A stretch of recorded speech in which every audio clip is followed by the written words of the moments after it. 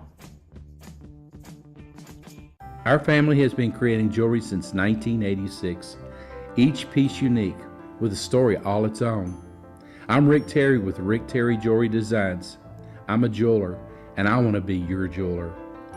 We're grateful that you chose us to be Knoxville's best jeweler. My family and staff look forward to serving you. So please come see us. Kingston Pike and Campbell Station Road in the heart of Farragut and downtown on Gay Street, right next to the Tennessee Theater. Who's this guy? Hello, wizard. The Dave Hooker Show. Who? A presentation of Off the Hook Sports. What? YouTube, Apple, Spotify, and the free Off the Hook Sports app. Back to Dave Hooker. How's your dog doing? He is good. He is with my friends, so he's going to be excited when we come home tonight. That was actually a rhetorical question. Is your dog suffering from digestion issues, or is it suffering from anxiety or possibly even arthritis like my dog? Well, you need to go to crafttreats.com. Again, crafttreats.com. Use the promo code Off the Hook. That's the promo code Off the Hook. And you get 20% off. Your dog will be doing better. Even Caleb's dog, who I'm really not that concerned about. But go to Craft That Treats. was an awkward pause, okay? You stopped for a minute.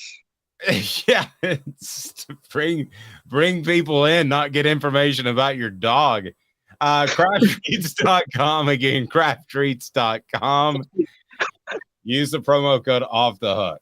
Oh, Lord. How is your dog doing? He's probably suffering from anxiety because his parents are partying it up in Lower Manhattan or Upper Manhattan. No, we're in Midtown right now. Yeah, wherever. I don't know. Well, I was down in Lower Manhattan yesterday. I went to the oldest tavern in New York City from 1762.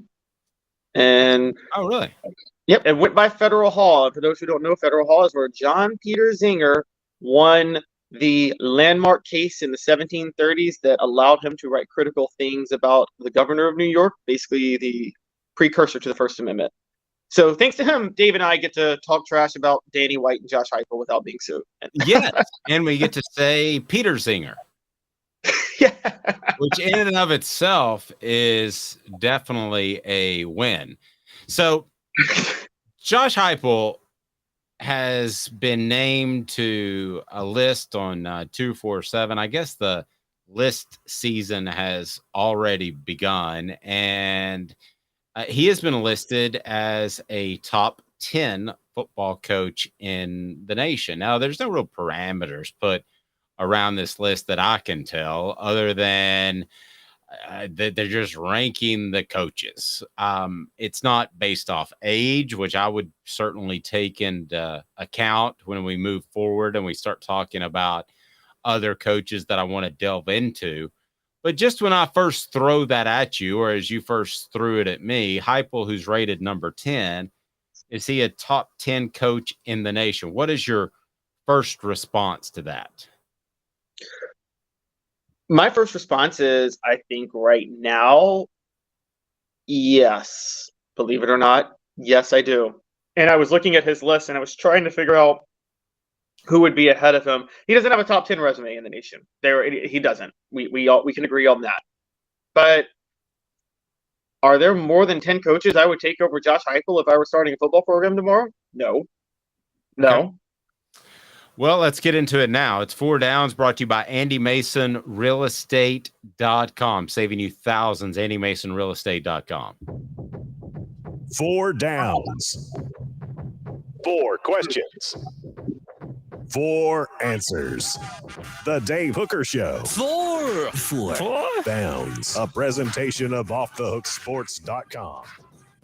Be sure to click that like button. If you haven't subscribed yet, do that. AndyMasonRealEstate.com. Over 40 years of experience will save you thousands. Best customer service. And how about the best service and prices in the biz? AndyMasonRealEstate.com.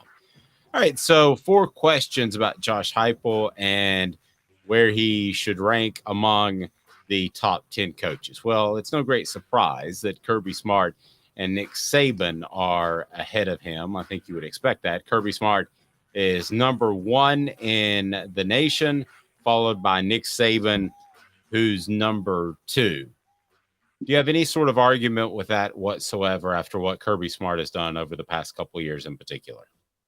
No, not at all. Those are clear cut the top 2 coaches. I think it's right to even have Kirby Smart number 1, and people think that's crazy, but he just won 2 national championships, and Nick Saban is copying Kirby Smart with what he's going for on offense this year. So I think Kirby Smart's easily number 1 and Nick Saban's number 2.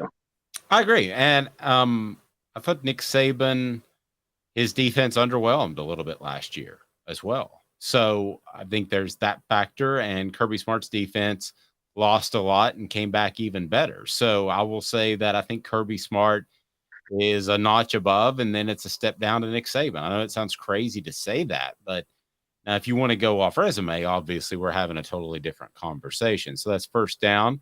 I got no problem with Smart being ahead of Saban. Second down, who is the top in the SEC other than Smart and Saban? In other words, would you take Brian Kelly over Josh Heupel? You've already said you would take Josh Heupel. I'm very, very close. I'm 55%, 45%, but I would take Brian Kelly because I think that Brian Kelly has accomplished more. I think what he did at Notre Dame is undervalued because I don't think you realize how much constraint you have as a head coach there. So right now, I would take Brian Kelly over Josh Heupel. We're probably having a way different conversation in 5 years as Brian Kelly would be close to retirement. And I think Josh Heupel's star will continue to rise. But right now, I would take Brian Kelly over Josh Heupel. You said you would have Josh Heupel in the top 10. So would you have Kelly over Heupel, just to make sure? No, I'm actually with you. I would have Kelly. I would have Brian Kelly over Josh Heupel. Okay. I got my rankings confused, and I kind of put words in your mouth. Sorry about that. No, yeah, no, that's fine.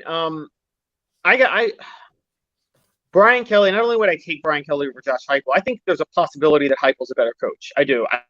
I'm with you. I'm a little close, and I lean towards Brian Kelly. I'm pretty convinced that when they're both retired, Brian Kelly will walk out with a better resume. And I say that because, look, again, he's a coach with more than 4 brain cells at LSU, and that's all you need to win a national championship at LSU. And so I think that Brian Kelly is going to win a lot there. I drove the Brian Kelly train, Dave, just so you know, when Tennessee fired Philip Fulmer, I was big on them hiring Brian Kelly that year. Mike Hamilton went for the splash in Lane Kiffin. Lane Kiffin bolted the next year. Brian Kelly went undefeated at Cincinnati and then got hired at Notre Dame. And I thought Tennessee really missed the boat in not hiring Brian Kelly then.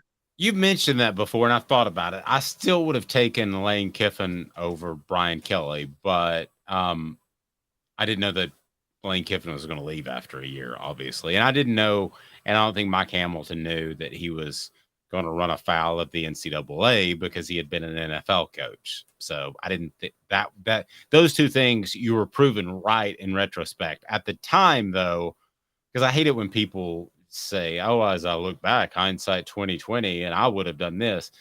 I believe you would have hired Brian Kelly. I want to be honest. I would have still hired Lane Kiffin over Kelly. But again, hindsight, you were absolutely correct.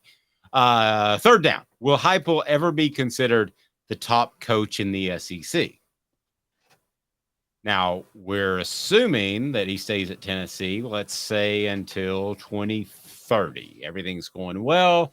Kirby Smart played at Georgia, so I don't think he's going anywhere. He seems like a grinder, so he could be at Georgia till 2030. Certainly things could change, but if I had predicted, it would be that. I'll start. I don't think that Heupel will ever be considered the top coach in the SEC from year to year. Now, he might beat Smart one year and be on top of one of these rankings in an offseason, but he doesn't necessarily have to be to have great success. I don't think Philip Fulmer was ever considered the top coach in the SEC, even though I'm certain he won a Coach of the Year award. But as far as from year to year, you always thought of Spurrier, right?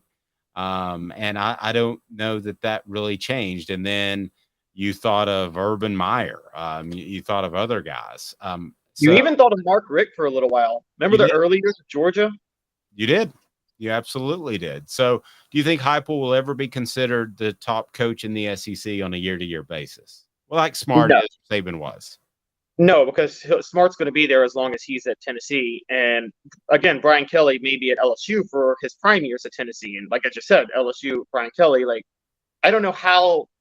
I think it's impossible for Tennessee to outdo what LSU can do with a good coach, no matter who Tennessee's coach is. And so that's my take on that. On the message board, Smoky Mountain Red said, I think it's possible. I still have a slimy feeling about Smart. I do too. Talking to somebody with knowledge of both programs, I think there's a culture there that's going to turn a lot of people off. And I think there's a culture there that's going to lead to off-field issues. Now, that may change, but usually once it gets out of hand, it's tough to get back. Fourth down, does Heupel get hurt in ranking by having a air quote gimmick offense? I would have said no, but then when I looked at their top five, it's not that Brian Kelly and Dabo Swinney run pro-style offenses. They don't, but they don't really run gimmick offenses. So I'm like, but then again, I don't think it's hurting him because Lincoln Riley and Ryan Day are both in the top 10. Lincoln Riley basically runs Josh Heupel's offense at USC, and Ryan Day runs the spread. So, I don't think that hurts him. I don't think it hurts him. I don't think it hurts him for those that really know what he does and the fact that they run the ball first. But I do think there will be some people who put together these lists that it will hurt him. They'll see the flash of the offense and they'll think that there's no substance there. It's a lot like, you remember Trooper Taylor, you remember Bruce Pearl. I used to always say to people who would get upset by their flashiness or their bravado, I would say there's substance behind the style in both cases. And I think you would agree that Bruce Pearl was ahead of the curve at the time with what he ran. And I think Trooper Taylor was an incredible hustler when it came, and I mean that in a good sense of the term, an incredible hustler when it came to recruiting. So I think there was substance behind the style. I think the same thing with Josh Heupel's offense. Do I think it will hurt him, though, from a national perspective? Yeah, probably. I think people looked at TCU and thought that they were soft, even though they ran the football like Tennessee did. So, yeah, I think it'll hurt him from a national perspective, but it shouldn't. I can see that. And this list, by the way, you said TCU. It's funny. This list has Sonny Dykes at 12. Yeah, see, I don't understand that. And I want to get into that. I mean, I don't understand how you can't have Sonny Dykes ahead of Josh Heupel. Yeah, I agree. And I don't understand how you could have James Franklin ahead of Sonny Dykes, which they do. The 10 through 12 spot was Heupel, Franklin, Dykes. Yeah, that was a weird one. And this is also, you're right, their value. They got Jimbo Fisher at 14. That's resume. That's just he's got a national championship, so we have to put him in there somewhere. Yeah. Because there is not a person out right now. There's not a school that's on the rise. If I were to tell you right now, trade your coach for Jimbo Fisher, nobody who's happy with their program would do that. Yep. On the message board, Travis says, absolutely, Heupel will be considered one of the best coaches in the SEC. Saban retires, Georgia disciplinary problems take over. Boom, Heupel dominates. Brian Kelly, LSU. How's he going to get past him? You would still have Brian Kelly at LSU, but I think what he says there is possible. From what I hear around Georgia's program, I think it's possible. I think there's an entitlement that's starting up at Georgia that they can get away with anything, and I think it kind of starts at the top. Smoky Mountain Red saying the gimmick saying gets thrown around too much, but if you win, call it what you want. I agree. Heupel is forcing coaches to change their everyday game plan. Coaches going for it on fourth on their side of the field in the first quarter. Agreed. John Hill says, gimmick. This gimmick worked at Missouri, UCF, and now Tennessee. Look at the offenses at these places when he was there and see the quarterback productivity. I completely agree with everything you're saying, John, but the simple fact is there's too much football on for everybody to watch. So when you have a national columnist put together these sorts of lists and rank coaches in the SEC, and he's not seeing the hunker down and get a yard on the goal line and score a touchdown in the red zone when you got to have it. They're seeing Jalen Hyatt score 5 touchdowns against Alabama, They're seeing some of the jet sweep stuff that they did last year. Princeton Fant lined up at fullback. Some of that stuff people are going to say is gimmicky. I don't think it is. I think it's taking advantage of the current rules, but I think it's going to be out there. Campbell, Cunningham, Taylor, and Hahn is your home for great vision care, whether it's LASIK or whether it's cataract surgery or just the routine surgeries. Campbell, Cunningham, Taylor, and Hahn is right there in Knoxville, and they're local. They care about you. They are fantastic. Campbell, Cunningham, Taylor, and Hahn. Certainly check them out. They're your eye vision center, no matter what you need. We absolutely love them. And thank you to City Heating and Air Conditioning, cityheatandair.com. Integrity matters. I want to remind everybody that anybody that you see on our website or you see as a part of the show are advertisers that we support if we need their services or already do business with. And that means a lot in what we do. So we appreciate them. City Heating and Air Conditioning, integrity matters, cityheatandair.com. And that's the show. Have a fantastic day, everyone. Tomorrow will be Josh Ward. We look forward to that. And Caleb Calhoun has scouted out New York City. He's ruled the town. He is the Frank Sinatra of Off the Hook Sports, because if he can do it there, he can do it anywhere. This has been a